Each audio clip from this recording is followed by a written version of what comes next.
so I received exactly 15 questions, and of the 15 questions, I've decided to only answer 6.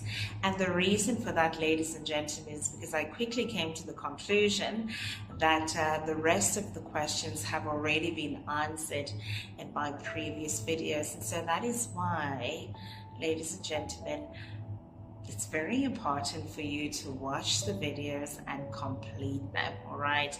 Please watch them to completion. It's very important so that you don't, find yourself in a position where you are sending me questions that I've already addressed in the previous videos, because I think also in the interest of time, I cannot be repeating certain concepts, okay?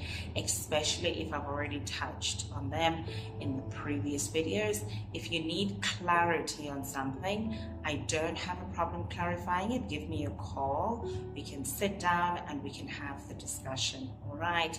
But in the interest of time, I cannot go over the same questions again and again. Right, so I'm going to answer the 6 questions that I believe I did not answer in my previous video. So the first one, and I'm not going to say the names of these particular people. So the first one is it wrong to marry someone with a criminal record?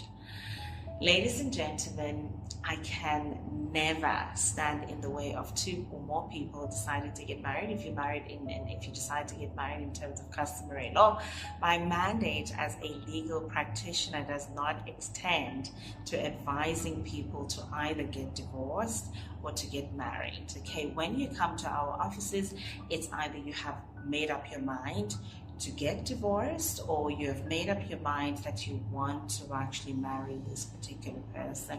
So the best thing that I can do for you is what you have decided already, and that is you either want to get married. So you come to me because you are looking for advice on the different types of matrimonial regimes, and you want to make an informed decision based on these 2 types of matrimonial regimes, all right? My mandate, or simply my responsibility, is to explain the matrimonial so that you can make an informed decision.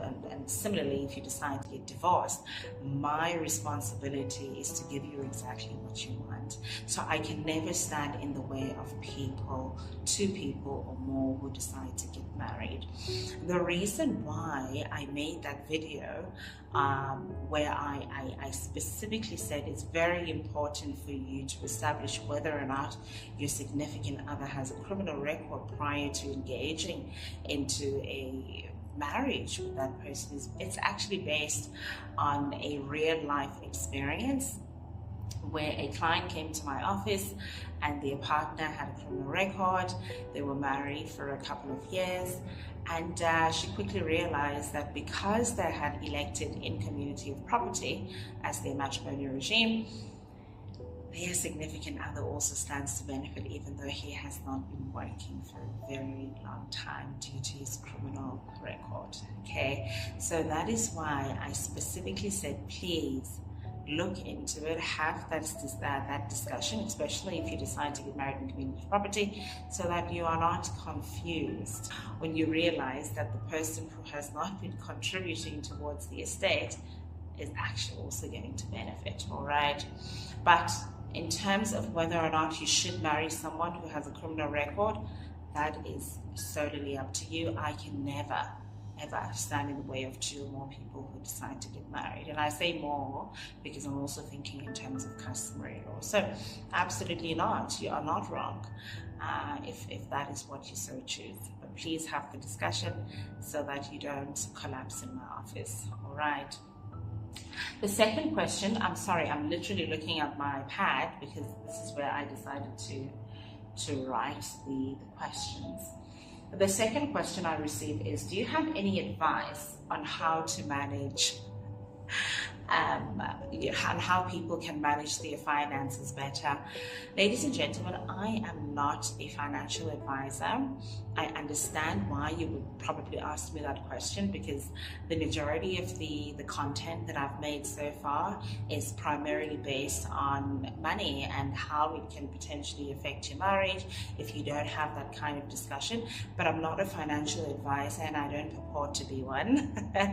Now, I would strongly advise that you approach an accredited financial advisor. There's quite a few that I know.